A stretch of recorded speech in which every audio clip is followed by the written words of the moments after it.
আমাদের নাচের প্রোগ্রাম আছে আজকে আর্ট অফ লিভিংয়ে। জন্মাষ্টমী অনুষ্ঠান হবে, নানা রকম কালচারাল প্রোগ্রাম হবে। আমি তার জন্য রেডি হয়ে গেছি। আমাদের নৃত্য সখীরা সব রেডি হয়ে যাচ্ছি অনুষ্ঠান করবার জন্য, নাচের জন্য রেডি হয়ে যাচ্ছি।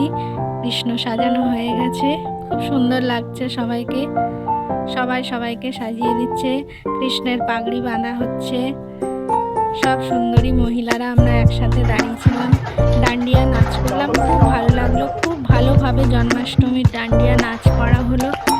এত ভালো লেগেছে যে বলার ভাষা নেই, এত সুন্দরভাবে পালন করা